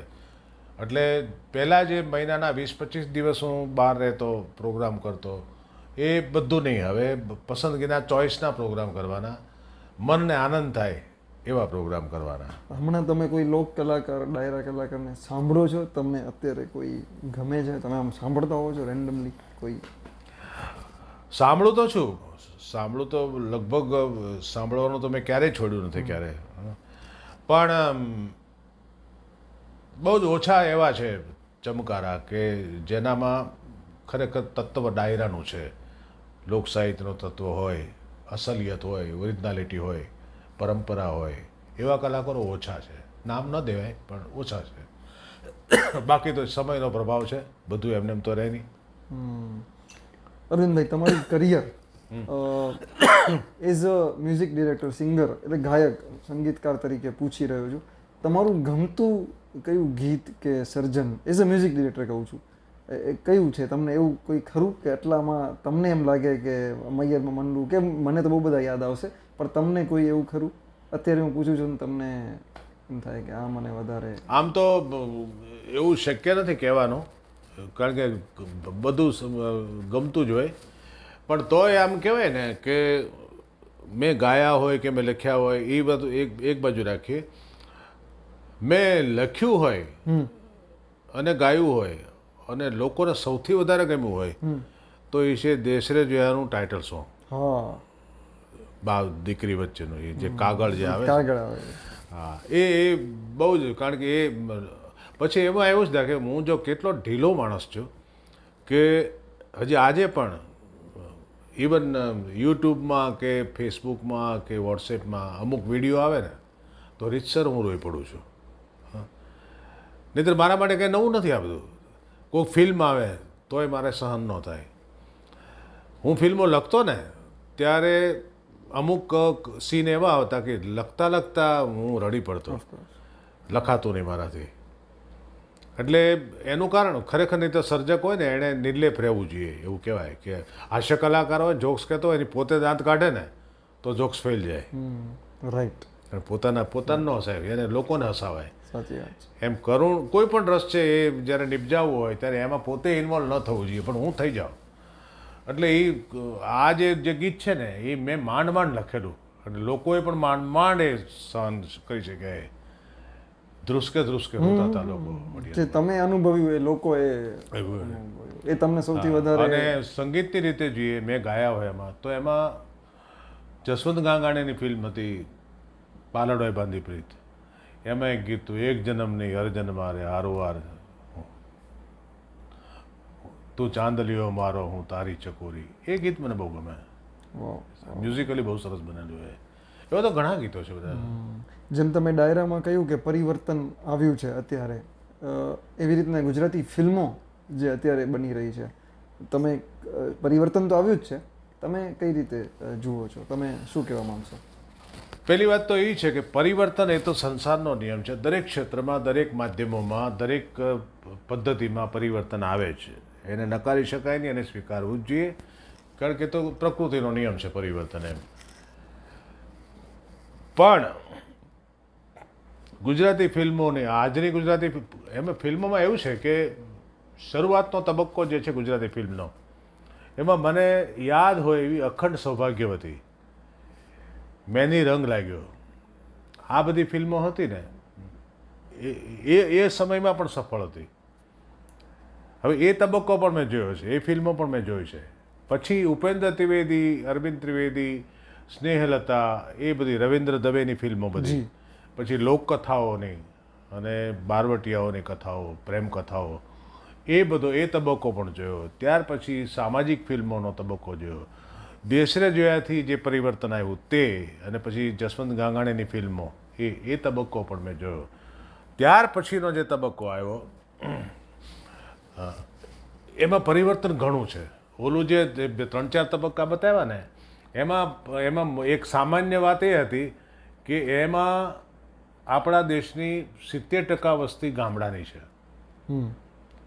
અમદાવાદમાં પણ, અમદાવાદ ભલે આમ સિટી ગણાય છે, પણ અમદાવાદની 70% વસ્તી ગામડામાંથી આવેલી છે. એનું જીવન ધોરણ, એની રહેણી કહેણી ગામડાની છે, એની રસ રુચિ ગામડાની છે, એના વ્યવહારો ગામઠી છે. 70% વસ્તીને તમે ઇગ્નોર ન કરી શકો. અખંડ સૌભાગ્યથી માંડીને ગાંગાણીની ફિલ્મો સુધીમાં જે કથા વસ્તુ, જે ટ્રીટમેન્ટ હતી, જે સંગીત હતું, જે પાત્રો હતા, જે વાર્તા કહેવાની રીત હતી, એમાં એ 70% છે ને એ નજર સામે હતા. અને બાકીના 30% છે ને એમાંથી 15% એમાં આવતા હતા દેશરે જોયા પછી, ગાંગાણીની ફિલ્મોમાં પણ, ગોવિંદ પટેલની ફિલ્મોમાં પણ. એટલે ટોટલ જે શ્રોતા વર્ગ છે એમાંથી 85% શ્રોતા વર્ગ મળતો હતો. અને ટિકિટના ભાવ ઓછા હોવા છતાં એ ફિલ્મો કમાતી હતી, નફો કરતી, અઢળક નફો કરતી હતી. આજના જે સમયની ફિલ્મો છે એમાં એક વસ્તુ મારે કબૂલ કરવી પડે કે આજની પેઢીમાં ટેલેન્ટ બહુ છે. ટેલેન્ટ છે, અખૂટ ટેલેન્ટ છે, ખૂબ ટેલેન્ટ છે. પછી એ એક્ટર હોય, એટલે અભિનેતા હોય, અભિનેત્રી હોય, ડાયરેક્ટર હોય, લેખક હોય, સંગીતકાર હોય, ગાયક હોય, ગાયિકા હોય, તમામ ક્ષેત્રોમાં કેમેરામેન હોય, એ પણ પહેલાં કરતાં અત્યારે ઘણા બધા ટેકનિકલ થઈ ગયા. એટલે ટેલેન્ટ ખૂબ છે, પણ જે મૂળ વસ્તુ ખૂટે છે તે ગુજરાતી સંસ્કાર ખૂટે છે. સંસ્કાર એટલે સંસ્કાર અને કુસંસ્કાર એ અર્થમાં નહીં, પણ ગુજરાતીપણું નથી, એમાં ખૂટે છે. કેટલીક ફિલ્મો આવે છે કે જેનાથી આપણે એમ થાય કે આ બરાબર છે. એમાં હું જે મેકર્સ છે એ ધૂળ સાથે, માટી સાથે જોડાયેલા નથી. એ 70%ને નજર સામે રાખતા નથી. પોતે નો ડાઉટ ટેલેન્ટેડ છે, પણ એની પોતાને ખબર છે ને એ નુકસાન કરે છે. ટેલેન્ટેડ માણસે પોતાને ખબર હોય કે મારામાં બહુ ટેલેન્ટ છે, એ હાનિકારક છે, એ ઘાતક છે. અત્યારની સ્થિતિમાં એ થયું છે કે મેકર્સને પોતાને એમ છે કે પહેલાં કોઈને કંઈ આવડતું જ નહોતું, પહેલાં કંઈ થયું જ નથી. જે શરૂ થયું છે હમણાં છેલ્લા 10-20 વર્ષથી એ જ છે ગુજરાતી ફિલ્મો. તો એ થાપ ખાઓ છો મિત્ર તમે. પાયા વગર કોઈ દી ઇમારત ઊભી ન રહી શકે. પાયામાં શું છે એને જરા ઓળખો. આ લોકોને ખબર જ નથી કે અરવિંદ પંડ્યા કોણ હતા. આ લોકોને ખબર જ નથી કે પદ્મારાણી કોણ હતા. આ લોકોને ખબર જ નથી કે ઉપેન્દ્ર ત્રિવેદી, અરવિંદ ત્રિવેદી બે ભાઈઓ હતા. આ લોકોને ખબર જ નથી પહેલાં વિલન કેવા હતા, અભિનેત્રીઓ કેવી હતી. આ લોકો નથી ઓળખતા. અનુપમાન નથી ઓળખતા, સ્નેહલતા નથી ઓળખતા. રવિન્દ્ર દવે જે ગુજરાતી ફિલ્મના પાયાના કહેવાય, એનું તો નામે નથી સાંભળ્યું. એટલે આ લોકો ભૂલ્યા છે, આ મૂળને ભૂલ્યા છે, ધૂળને ભૂલ્યા છે. અને છતાંય તે મને આશા છે કે ટેલેન્ટ છે એટલે આજ નહીં તો કાલ પરિણામ આવશે. જી અરવિંદભાઈ, તમે અત્યાર સુધી કામ કર્યું, આટલું કરિયર રહ્યું છે, કંઈ એવું છે કે આનો કોઈ અફસોસ હોય કે આનું આ એક ખોટ લાગતી હોય? ના, અફસોસ થાય એવું કામ મેં કોઈ દિવસ કર્યું જ નથી. એટલું ખરું કે ક્યારેક ચૂકી ગયા હોય કે ભાઈ આ કામ કરવાનું હતું, ન થયું, એ રીતે બન્યું હોય. કારણ કે મારા કેટલીક કથાઓ એવી છે, દાખલા તરીકે જો હું તો કવિતાનો મારો જીવ. જી હું જ્યારે કચ્છમાં હતો ને, અંજારમાં, ત્યારે આકાશવાણી ભુજમાં ગાતો. અને આકાશવાણી ભુજ એટલે મારા માટે જેમ એમ કેમ માણસ નવરો પડે ને જાપે જઈને બેસે, પાદરે જઈને બેસે કે ચોરે જઈને બેસે, એમ હું મારે રજા હોય કે હું ફ્રી હોઉં ને તો અંજારથી ભુજ તો 40 કિલોમીટર થાય, ભુજ જતો રહેતો અને આકાશવાણીમાં બેસતો. વાહ. આકાશવાણીમાં એટલે મારું એમ કહેવાય ને, મારી બેઠક જ ત્યાં હતી એમ કહેવાય. એટલે એ વખતે ત્યાંના બધા આકાશવાણીનો સ્ટાફ છે, સર્જકો છે, કવિઓ છે, ભુજના બધા નિરંજન અંતાણીને બધા, જી એ બધા મિત્રો હતા. રમણીકભાઈ તમે? રમણીક સોમેશ્વરી તો. એટલે એ વખતે વિનેશ અંતાણી જી ત્યાં હતા ભુજમાં, રેડિયો સ્ટેશનમાં, આકાશવાણીમાં. એણે મને સજેસ્ટ કર્યું કે ભાઈ રમેશ પારેખની લાખા સરખી વાર્તા છે, એને રેકોર્ડ કરો. ઓકે. મ્યુઝિકલી. ખરેખર તો મ્યુઝિકલી એ ચેલેન્જ છે, કારણ કે એની આખી રચના જેવી છે, એમાં એટલા બધા પરિવર્તનો આવે છે. એટલે એ મેં કમ્પોઝ કરીને રેકોર્ડ કરી, 40-45 મિનિટનું રેકોર્ડિંગ થયું હોય. પછી તો હું ટ્રાન્સફર થઈને ભાવનગર આવી ગયો. અને એ વખતે એ આકાશવાણીનું જે રેકોર્ડિંગ હતું એની 2 કેસેટ બનાવેલી, કોપી. એટલે એક કેસેટ મેં મારી પાસે રાખેલી અને એક કેસેટ મેં રમેશ પારેખને આપેલી. ઓકે. એમાં પરેશ રાવળ એ વખતે ફિલ્મોમાં નહોતા આવ્યા, ત્યારે નાટકમાં જતા હોય. તો એ નાટક લઈને ભાવનગર આવેલા. ત્યારે હું ભાવનગર હતો, અંજારથી ભાવનગર ગયો ને. તો પરેશ રાવળ ને એ લોકો ત્યાં ઉતર્યા એટલે એનો મને ફોન આવ્યો હોટલમાંથી, લેન્ડલાઇન, ત્યારે મોબાઈલ નહોતા, લેન્ડલાઇનમાં. મને કે રમેશે નંબર આપ્યો છે અને કે તમે મને ન ઓળખો પણ આપણે કૈલાસ પંડિતને આપણે સાથે મુંબઈમાં ઘણીવાર મળેલા. મેં તો હું તો ઓળખું જ ને યાર, ન ઓળખું સબ પરેશ રાવળ. અને એને ઘરે હું કૈલાસ પંડિતે બધા જઈ આવેલા. તો પરેશ રાવળ કે મારે લાખા સરખી વાર્તા સાંભળવી છે. ને રમેશે કહ્યું કે કેસેટ મારી પાસે છે. એક કેસેટ રમેશ પારેખ પાસે, એક મારી પાસે. એટલે હું કેસેટ લઈને હોટલે પરેશ રાવળને મળવા ગયો અને એને કેસેટ આપી. પછી તો એ લોકો નાટક લઈને જતા રહ્યા, કેસેટે ગઈ. પછી રમેશ પારેખ તો પોતે ફકીર માણસ, કેસેટ એણે ખોઈ નાખી. ઓકે. એ કેસેટ ખોવાઈ ગઈ. પછી તો વખત વીત્યો અને સમય ગયો અને ઘણું બધું આમ પરિવર્તનો આવ્યા. ને એટલે ઘણા વખતથી હું એક અફસોસ વ્યક્ત કરું છું કે એ રહ્યું. અને એને બધા એમ કહે છે કે ફરીવાર રેકોર્ડ કરો, અને વાત સાચી, ફરીવાર રેકોર્ડ થઈ શકે, પણ એનો મૂડ નથી આવતો અથવા યોગ નથી આવતો. એટલે એક અફસોસ જો હોય તો એ છે કે લાખા સરખી વાર્તા, એનું મૂળ રેકોર્ડિંગ ખોવાઈ ગયું છે, નવું કરવાનો યોગ થતો નથી. રમેશ પારેખ સાહેબ સાથેના સંસ્મરણો કેવા? રમેશ, હું ત્યારે સાવરકુંડલા ભણતો, ત્યારે મારું, હું પિથલપુરથી સાવરકુંડલા આવેલો ને, તો સાવરકુંડલામાં મેં હું 6ઠ્ઠા ધોરણથી સાવરકુંડલામાં આવ્યો. 6-7 કર્યું ત્યાં ઇંગ્લિશ સ્કૂલમાં, પછી હાઈસ્કૂલમાં, પછી કોલેજમાં, એમ સાવરકુંડલામાં જ ભણ્યો. એ વખતે અમરેલી બાજુમાં જ મારે, એટલે સતત અમરેલી આવવા જવાનું, રમેશ પારેખ સાથે કોન્ટેક્ટ ને સાથે બધું થતું, એના ઘરે ઘણીવાર. એમાં જ્યારે હું કેસેટ, આ લાખા સરખી વાર્તાની કેસેટ લઈને રમેશ પારેખને ઘરે દેવા ગયો ને, મને બરાબર એવું યાદ છે. પેલી આપણે હિંડોળાની ખાટ હોય ને, એ વખતે જૂનું મકાન હતું, ભલે કવિ હંસ માર્ગ ઉપર અમરેલીમાં, જૂની શૈલીનું ઓસરીવાળું. તો એ ખાટ ઉપર બેસીને મેં આ કેસેટ, અને પછી એણે ટેપ રેકોર્ડમાં મૂકેલી, એણે ફરી રિપીટેડલી સાંભળી, પૂરી થાય એટલે બીજી વાર, ત્રીજી વાર. મને કે આ બને કેવી રીતે, આ ગાઈ શકાય એવું છે જ નહીં. આ પ્યોર કમ્પોઝિશન કાઠિયાવાડી બોલતા હશે ને? હાવ દેશી માણસ, હાવ દેશી, જે એમની હાવ કવિતાઓ- ધૂળનો માણસ, સાવ આજે તમે માટીનો. બોલો, યસ.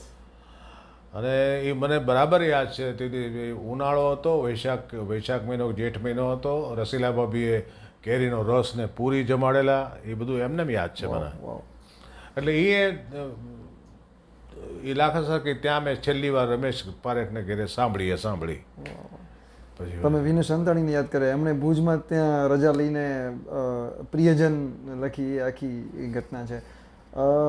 વિનય સંતાણી, રમેશ પારેખ, મને તમને 4 નોકરીના ઓર્ડર આવ્યા હતા અને તમે રતિલાલ ભાઈ પાસે ગયા હતા, ક્યાં જવું, અને રતિલાલ બોરીસાગર જ આપણા પુસ્તકના લોન્ચમાં છે હવે જે થવાનું છે. રતિલાલ સાહેબ વિશે વાત કરો, કેટલો જૂનો સંબંધ તમારો? મારો એમની સાથેનો સંબંધ છે ને લગભગ 55 વર્ષનો, 50-55 વર્ષનો. કારણ કે હું પિથલપુરથી આવ્યો ને ત્યાં સાવ ગામડીઓ તો હજી છું, પણ કાંઈ ગતાગમ નહીં. આમ માતાજીની દયાથી અંદર ઘણું ભરેલું હોય પણ બહાર ના આવે, વ્યક્ત ના થઈ શકાય. કારણ ગામડામાંથી આવ્યો ને, આ કુંડલા ભલે આમ સિટી નહીં પણ મોટું તો ખરું જ સાવરકુંડલા. એમાં એસએસસીની પરીક્ષામાં હું ફર્સ્ટ આવ્યો. એસએસસીમાં એ વખતે 11માનું એસએસસી, જોરદાર. ત્યારે તો પાસ થવું જ અઘરું હતું. આ મોટી વસ્તુ હતી. એમાં ફર્સ્ટ ક્લાસ તો કોક ના જ આવે, એમાં હું ફર્સ્ટ આવ્યો. અને એ વખતે કોલેજ શરૂ થઈ સાવરકુંડલામાં, એ જ વર્ષે શરૂ થઈ. અને એ શરૂ કરવામાં પાયામાં બોરીસાગર સાહેબ. એટલે એ કોલેજમાં મારો તો વિચાર એવો હતો કે સાયન્સમાં જવું ને ડૉક્ટર થવું ને આમ કરવું ને તેમ કરવું, પણ પાછો વાસ્તવવાદી ખરો ને, એટલે મેં સ્વીકારી લીધું કે મને આ બધું કાંઈ મેથ ને સાયન્સ ને એ કાંઈ મારા લોહીમાં જ નથી, એટલે મને આવડવાનું નથી કાંઈ, એટલે આપણે એમાં જવું નથી. આર્ટ્સમાં રસ ખરો, પણ એમ થાય કે એ વખતે બીકોમ નોકરી તરત મળતી, બીએને નોકરી ન મળતી. એ સમયમાં બેંકની નોકરી કરવી અને મન નક્કી હતું કે નોકરી બેંકમાં જ કરવી, એટલે હું બીકોમ થયો. પણ બીકોમ થતાં પહેલાં એટલે એસએસસી પછી મને બોરીસાગર સાહેબે કીધું ક્યાંય જવું નથી, આપણી જ કોલેજ છે અહીંયા, અને એ કે ફી પણ નહીં ભરવાની તમારે. મને તમે કે કાંઈ હો પહેલેથી જ મારું એવું છે કે હું કોણ જાણે કેમ ગમે તેમ હોય, મારા શિક્ષકો કે મારા અધ્યાપકો મને કોઈ તુકારો નથી કર્યો ક્યારે, કોઈ દિવસ નહીં. હવે એનું કારણ ગમે તે હોય. એટલે મને કે તમારે ક્યાંય જવાની જરૂર નથી, સ્કોલરશીપ મળશે, પુસ્તકો મળશે. ઉપરાંત એણે મને જોબ આપી સ્કૂલમાં. કોલેજમાં ભણવાનું, સ્કૂલમાં ભણાવવાનું. એટલે મારી આર્થિક સ્થિતિ વખતે થોડી નબળી હતી, એટલે મને ટેકો એટલો બધો કર્યો એણે. ઉપરાંત મને એણે આ સાહિત્યના અને બધા જે ખૂણાઓ હોય ને બતાવ્યા, આંગળી પકડીને જેમ બતાવે ને કે એટલે એને કારણે મારામાં અંગત રસ લઈને જે પોતાના દીકરાને ઉછેરે એણે મને ઉછેર્યો. એટલે એવી રીતે મારું ઘડતર કર્યું. અને મેઘાણી આમ તો મારું પહેલેથી મારા લોહીમાં જ તે જીવન હોય, પણ તેમ છતાં મેઘાણી સાથે કાયદેસરનો આમ એમ કેમ કહેવાય કે એક ભેટો કરાવ્યો હોય તો એમણે ક્યાં વાત. આ બધું એટલે એમની સાથેના સંબંધો હજી એવા રહેવા છે. સાહેબને અખબાર દિવ્ય ભાસ્કરમાં તેઓ લખે છે, વાંચજો, વાર્તા આમ કહી શકાય વાર્તા છે. તેઓ ટેકનોસેવી છે, મને બહુ ગમે છે. ફેસબુકમાં એક્ટિવ છે, બહુ સરસ પોતાના વિચારો સ્પષ્ટ રીતે આપતા હોય છે. પેલું જે યુથ એંગ્રી યંગ મેન જે હોય ને, એંગ્રી, તમને બહુ આમ સવાલો બહુ થાય, જે માણસ જીવતો હોય ને એને સવાલો બહુ થાય, એટલે સર રજૂ કરતા હોય છે, એ વાંચજો. બહુ બધી વાતો મારા અંદર આવ્યા જ કરશે, પણ મને લાગે છે કે અત્યારે હું અટકું છું સાહેબ સાથે. સાહેબ સિનેમા બફ છે, જેને કહેવાય ને કે સરે પોતાનું તો આપણે વાત કરી જ એમના વિશે, પણ એમણે જે જોયું છે ને સિનેમા, કે આઠાનામાં ત્યારે સિંગલ થિયેટરનો દબદબો હતો, એટલે એ બધી વાતો પણ આપણે બીજા એપિસોડમાં કરીશું મને લાગે છે, માત્ર સાહિત્ય અને સિનેમા રિલેટેડ. તો Arvindbhai, thank you so much, તમારો ખૂબ ખૂબ આભાર, તમે આવ્યા. અને તમે સમજી શકો છો કે સિનેમા સાહિત્ય છે ને, એટલે આમ એક નામ રમેશભાઈનું આવે ને સામે, એટલે મારી પાસે સવાલોની આમ 10 હોય, કેમ કે આમાં એવું છે કે અમને કહો ને, અમને સંભળાવો ને, કેમ કે મેં નથી એમને જોયેલા, એમના સાવરીઓ આ તો બધું વાંચ્યું પુષ્કળ હોય. પણ થેન્ક યુ, અને બહુ જ આનંદ આવ્યો. આનંદ થયો. Thank you. Thank you.